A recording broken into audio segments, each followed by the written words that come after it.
அவசியம் வரணும் சார். அதான் இன்விடேஷன்ல பேர் போட்டேன்னு சொன்னீங்களே, வராம இருக்க முடியுமா என்ன? என்னப்பா ஃபங்க்ஷன் உங்க மாமனார் வீட்லயா? ஆமாம் சார். ஆக்சுவலாக ஒரு மண்டபத்தில் ஃபிக்ஸ் பண்ணலாம் அப்படின்னு தான் சொன்னார். நான் தான் சிம்பிளாக வீட்லேயே பண்ணிடலான்னு சொல்லிட்டேன். ஏன்? ஏற்கனவே அவர் மேலே நம்ம டிபார்ட்மெண்ட்டில் நிறைய கேஸ் இருக்குது. இந்த மாதிரி நேரத்தில் ஒரு போலீஸ் ஆஃபீஸர் அந்த வீட்டில் பொண்ணு எடுத்தா அது பொதுமக்கள் மத்தியில் தப்பான அபிப்பிராயம் வந்துடும். அதனால தான். எப்படியும் இந்த நியூஸ் வெளியே தெரியத்தான் போகுது. இருந்தாலும் உன்னோட பொறுப்புக்கு என்னோட வாழ்த்துக்கள். Thank you sir. சார், நான் விரும்பினது அவரோட பொண்ணை மட்டும்தான். அதுவும் அவரோட பொண்ணுன்னு தெரியாமல் தான் விரும்பிட்டேன். மற்றபடி நான் எப்போவும் சட்டத்தோட பக்கம் தான் இருப்பேன். அதில் எந்த சந்தேகமும் வேணாம் சார். தயவு செஞ்சு நீங்கள் குறிப்பாக பாண்டியன் இதை புரிஞ்சுக்கணும்.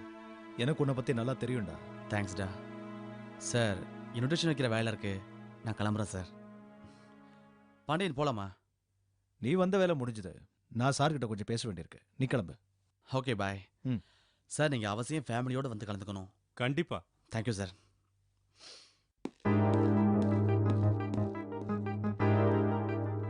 சொல்லுங்க பாண்டியன். சார், நீங்கள் இமிடியேட்டாக எனக்கு ஒரு ஹெல்ப் பண்ணி ஆகணும். சொல்லுங்க. எனக்கு டிரான்ஸ்ஃபர் வேணும். மதுரையை தவிர வேற எங்கே வேணாலும் ஒர்க் பண்ண நான் ரெடியாக இருக்கேன். என்ன பாண்டியன், இப்போ எதுக்கு டிரான்ஸ்ஃபர் கேட்குறீங்க? நீங்க இங்க வந்ததுல இருந்து லா அண்ட் ஆர்டர் கட்டுக்குள்ள இருக்கு. நம்ம டிபார்ட்மெண்ட்டுக்கு பலமே நீங்க தான். உங்களை இழக்க நான் விரும்பல. Sir please. என்ன காரணம்னு தெரிஞ்சுக்கலாமா? ஸ்பெஷலாக காரணங்கள் எதுவும் இல்லை சார். புரியுது.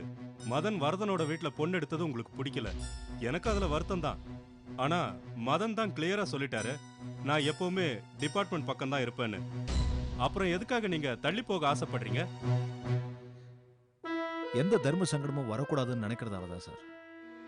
ஒவ்வொரு ஆக்ஷன் எடுக்கும் போதும் அவன் என்ன நினைப்பான நானும், நான் என்ன நினைப்பேன் அவனும் தயங்கிக்கிட்டே இருப்போம். சுதந்திரமா இங்க வேலை பார்க்க முடியாது. அதனால தான் சார் தயவு செஞ்சு எனக்கு டிரான்ஸ்ஃபர் கொடுங்க சார். நம்ம டிபார்ட்மெண்ட்ல என்னை விட சீனியரா போல்டான் ஆஃபீஸர்ஸ் நிறைய பேர் இருக்காங்க. அவங்கள யாரோ ஒருத்தர் இங்க அப்பாயிண்ட் பண்ணுங்க ப்ளீஸ். சரி, உங்க ஃபீலிங் எனக்கு புரியுது. கூடிய சீக்கிரம் உங்க ஆப்ளிகேஷனை பரிசீலனை பண்றேன். Thank you sir. நான் வரேன். நகராட்சியின் அனுமதியின்றி கட்டப்பட்ட இந்த அடுக்குமாடி குடியிருப்பு இடிக்கப்பட்டது. நெடுஞ்சாலையின் பகுதிக்கு உட்பட்டு கட்டிய கட்டிடமும் அகற்றப்பட்டது.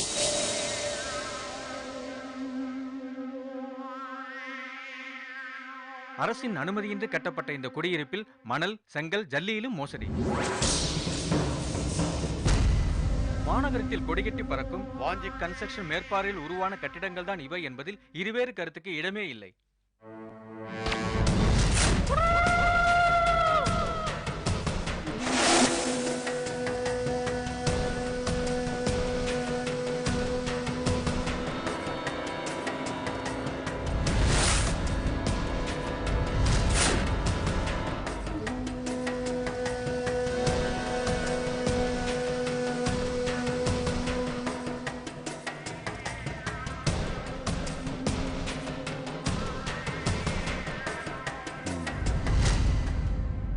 வாமா வாமாங்க. ஐயா கூப்பிடுறாருல, போமா. இந்த பாருமா, ஓம் புருஷன் என் தப்பான தொழிலை கண்டுபிடிச்சிட்டான். டிவி மூலமா ஊரு உலகத்துக்கெல்லாம் வெளிச்சம் போட்டு காமிச்சிட்டான். அவனுக்கு ஏன் முதல் வணக்கம். அது என்னவோ கர்மம், எனக்கு இந்த தொழிலை தவிர வேறு எதுவும் தெரியாது. தயவு செய்து ப்ளீஸ் அதை உன் புருஷன்ட்ட சொல்லு. கேட்கலேன்னு வச்சுக்க, குடும்பத்தோட கொளுத்தி போட்டுருவேன். அப்புறம் போர்ட்டர்லேருந்து ரிப்போர்ட்டர் வரைக்கும் கொலை பண்ணுனே அப்படிங்கிற பேர் எனக்கு இருக்கும். போங்கடா போங்க. ஏன்டா பாவத்தை சம்பாதிக்க வைக்கிறீங்க? ஐயா, என் புருஷனை மன்னிச்சிடுங்க ஐயா. இனிமே எந்த தப்பும் பண்ண மாட்டார். எந்திரி எந்திரிமா. இந்த பாரு, உன் புருஷன்ட்ட நல்ல விதமா புத்தி சொல்லி கூட்டு போ. போ போமா. வரையா வாங்க.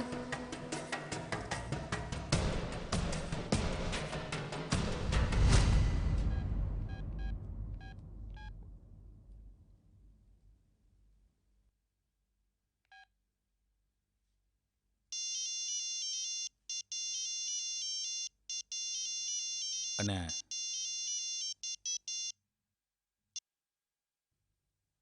ஹலோ ஆ டேய் வாஞ்சு, நான் அண்ணன் பேசுகிறேன்ப்பா. அண்ணே, வணக்கண்ணே. எப்படி இருக்கீங்க? எல்லாம் நல்லா இருக்கேன். நீ எப்படி இருக்க? எல்லாம் உங்கள் ஆசீர்வாதம். டேய், இன்னும் நீ இந்த ஆசீர்வாதம் சொல்கிறத மறக்கலையா? எல்லாம் உங்கள் ஆசீர்வாதம். டேய் போதும்டா, கேட்டு கேட்டு புளிச்சு போச்சு. சரி, நான் சொல்ல வந்த விஷயத்த சொல்லிடுறேன். நம்ம பொண்ணுக்கு மாப்பிள்ளை பார்த்துருக்கேன்டா. அப்படியா அண்ணே? நம்ம தாமரைக்கா? அண்ணே, குழந்தை பிள்ளை இப்போ வயசுக்கு வந்து கல்யாணத்துக்கு நிற்குதா? ரொம்ப சந்தோஷமா இருக்கு. ஆமாண்ணே, மாப்பிள்ளை யாரு? அவரு மாவட்ட டிஎஸ்பி, பேரு மதன். அவன் கொடுத்து வச்சவன் இல்ல?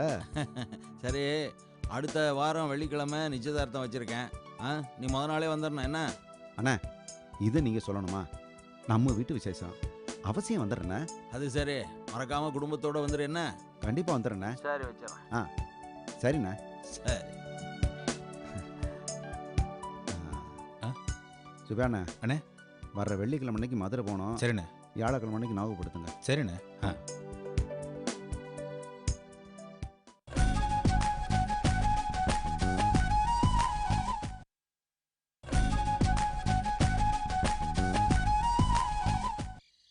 என்ன தாமரை, என்ன பண்ணிட்டு இருக்க?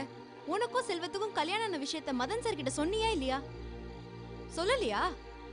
எனக்கு தெரியும்டி, நீ அமைதியா இருக்கிறத பார்த்தாலே தெரியுது. நீ கண்டிப்பா சொல்லிருக்க மாட்ட. நடந்ததெல்லாம் உங்க வீட்ல சொல்லுன்னு சொன்ன, அதையும் செய்யல. சரி, செல்வத்தோட அண்ணன் பாண்டியன் கிட்டயாவது ப்ராப்ளத்தை சொல்லி சால்வ் பண்ணுன்னு, அதையும் செய்யல.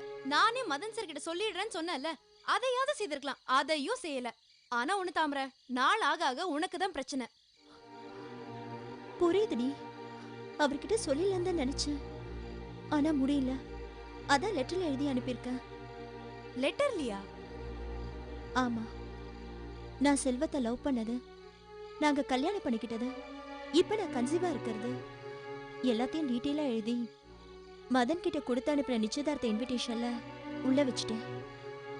எப்படியும் அவர் இன்விடேஷனை பிரிச்சு படிக்கணும். அப்போ என் லெட்டரையும் படிப்பார்ல. என் ஐடியா எப்படி? ஏண்டி, நான் உன்னை தெரியாம தான் கேக்குறேன். நீ எதையுமே சரியாவே செய்ய மாட்டியா? ஒரு பிரச்சனையை சால்வ் பண்றேன்னு இப்ப பல பிரச்சனைக்கு வழி தேடிக்கிட்ட. என்னடி சொல்ற? நீ லூசுன்னு சொல்ற.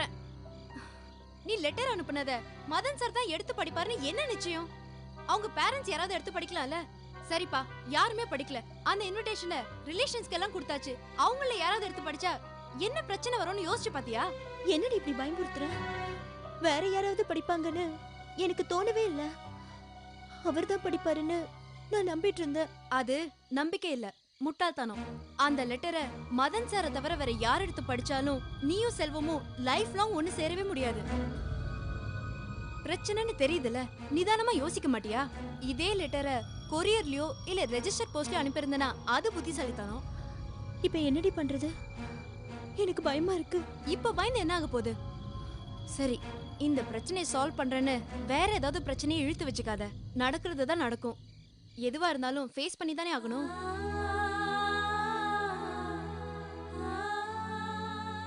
சரி, இதே நினைச்சு ஃபீல் பண்ணாத. உன் வயித்துல இருக்கிற குழந்தைக்கு ஆகாது. என்னென்னமோ நடந்து போச்சு.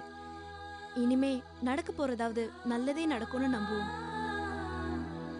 சரி, செல்வம் எப்போ வராரு? இன்னும் 2 நாள்ல வரேன்னு சொல்லிருக்காரு. இன்னும் 48 மணி நேரம் தானே. நம்பிக்கையோட இரு. நீ கவலையோட இருந்தா அது உன் முகத்திலேயே தெரிஞ்சிடும். அப்புறம் உங்க வீட்ல சந்தேகப்பட்டு உன்னை விசாரிக்க ஆரம்பிச்சிடுவாங்க. முயற்சி பண்ற பிரசன்னா. சரி, வீட்ல தேடுவாங்க. நான் கிளம்புறேன். சரி தாமரை, ஏதாவது பிரச்சனைனா எனக்கு உடனே ஃபோன் பண்ணு. நானும் செல்வத்துக்கு ஃபோன் பண்ணி பேசுறேன். சரி, நான் கிளம்புறேன்.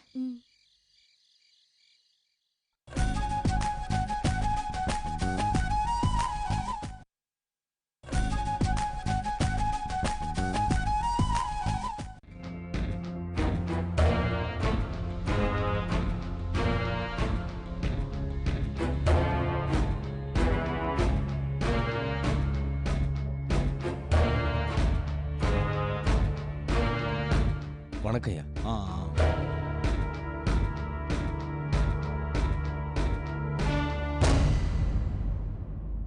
சொல்லுங்க ராமசாமி. ஐயா, நீங்களே சொல்லுங்க ஐயா. நான் ஊர்ல கொஞ்சம் மான மரியாதையோட வாழ்ந்துகிட்டு இருக்கேன். பேருக்கு கொஞ்சம் கௌரவம் ஒட்டிக்கிட்டு இருக்கேன். அதுக்கும் இப்ப என் பொண்ணு மூலமா பங்கம் வந்துடுச்சுங்கய்யா. சொல்லுங்க. இவன் என் கார் டிரைவர், இது என் பொண்ணு. நல்லது கெட்டது தெரியாத என் பொண்ணு மனசை கெடுத்துட்டாங்க. என் பொண்ணை காலேஜுக்கு கூட்டிட்டு போய் கொண்டு வந்து விடுறதுக்காக இவனை வேலைக்கு வச்சேன். இப்போ என் குடும்பத்தையே தலகுனிய வச்சுட்டாயா. இப்போ இந்த பிள்ளைக்கு ஒரு நல்ல வரன் வந்திருக்கு. பக்கத்து ஸ்கூல் வாத்தியாரோட பார்த்துட்டு பிடிச்சிருக்குன்னு சொன்னாரு.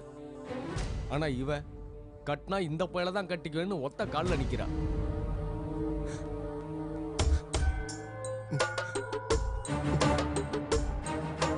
மீறி போனா ஓடி போயிடுவேன்னு சொல்றாயா. அப்படி ஒரு விஷயம் நடந்தா எங்க குடும்பத்தோட நாங்க தற்கொலை பண்ணிக்கிட்டு சாக வேண்டியது ஐயா.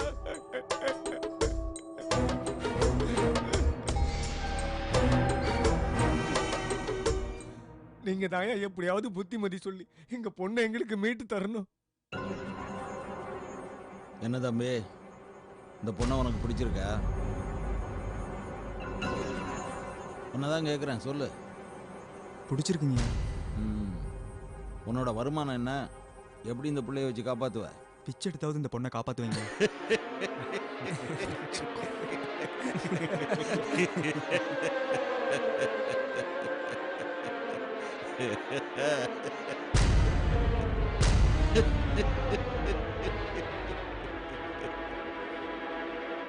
ஏமா, அவன் பிச்சை எடுத்து கொண்டாந்து கொடுக்குற காசை வச்சு நீ குடும்பம் நடத்திடுவியா? நடத்துவேங்க ஐயா. நடக்கும். குடிகெடுக்க வந்தான் விளையாட்டு பசங்க. ஏண்டா ஜானி, சொல்லுங்கண்ணே. போன மாசம் மேலூர்ல இருந்து ஒரு காதல் ஜோடி வந்துச்சே, அதை என்னடா பண்ண? அதெல்லாம் இப்ப எதுக்குங்கண்ணே? பார், சொல்லவே கூச்சப்படுறான். சும்மா சொல்றா. அது ரொம்ப நாராசமா செத்து போயிட்டாங்கண்ணே. அப்ப கூட பாரு, நான் சுக்கா சொல்றான் நாராசமா செத்து போயிட்டாங்கன்னு. இவன் கொன்னேன்னு சொல்லல பாரு. உனக்கு அந்த நிலைமை வரணுமா? அப்படிதான் வரணுங்கிறியா, இல்ல ஐயா எனக்கு உயிர் தான் பெருசு, நான் பொழைச்சி ஓடி போயிறேன்னு சொல்ல போறியா? சொல்றா. அது நீ சொல்ற வார்த்தையில தான் இருக்கு. சொல்றா.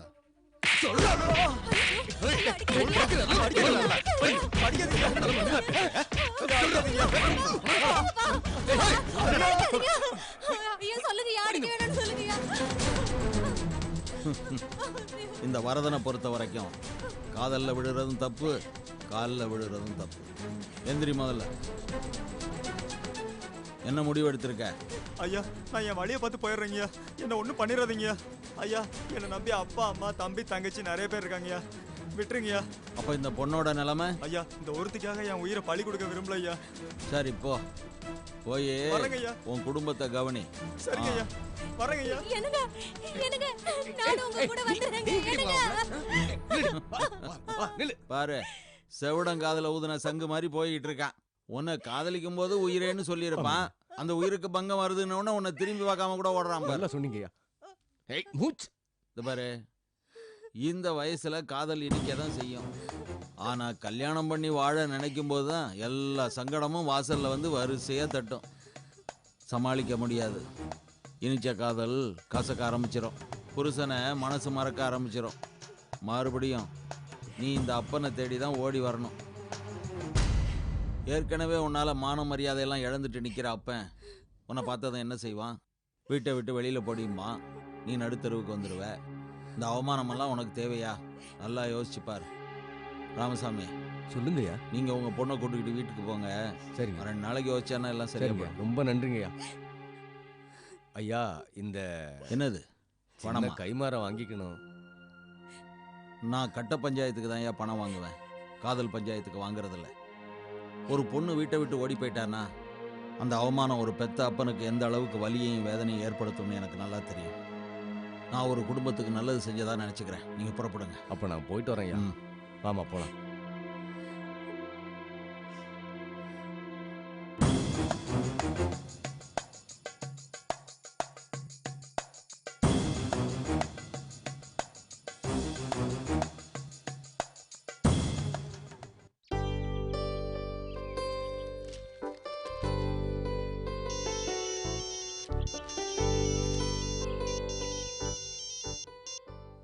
ஹாய் கிரிஜா. நல்லா இருக்கேன் யமுனா. இருக்கேன். நீ எப்படி இருக்க? மாமா எப்படி இருக்காரு? இன்னும் அந்த பாவனை பின்னாடி தான் சுத்திட்டு இருக்காரா? ஆமா, அது நடந்துக்கிட்டு தான் இருக்கும். நீ கேட்காத. நம்ம அப்பா பண்ண காரியம் இங்க எல்லாருக்கும் தெரிஞ்சு போச்சு. என் மாமியார் சும்மா இருப்பாங்களா? வயசானவங்களும் 2வது கல்யாணம் பண்ணும்போது உனக்கு என்னடான்னு அவரை உசுப்பேத்தி விட்டுட்டு இருக்காங்க. இன்னொரு பக்கம் எனக்கு மலடிங்கிற பட்டம் வேற. நான் என்னன்னு சொல்லி அவங்கள சமாளிப்பேன்? அப்பா பண்ண காரியத்தினால எவ்வளோ கஷ்டம் பாத்தியா? சரி, என்ன அப்பாக்கு புது பொண்ணு முகம்லாம் போயிடுச்சா? சமாதானத்துக்கு வந்தாரா? என்ன நான் கேட்டுக்கிட்டே இருக்க, பதில் சொல்லாம இருக்க? இல்ல கிரிஜா, அப்பாவை காணல. என்னது காணலையா?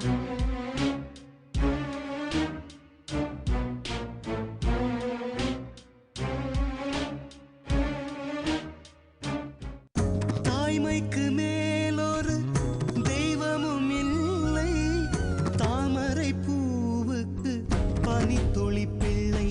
உயிர் தேசத்தின் மனசாட்சினி, வந்த பாசத்தின் அரசாட்சினி, கருணையின் தேன் துளி உயிர்களின் காதலி, நீ ஒரு தீர்க்க சுமங்கலி.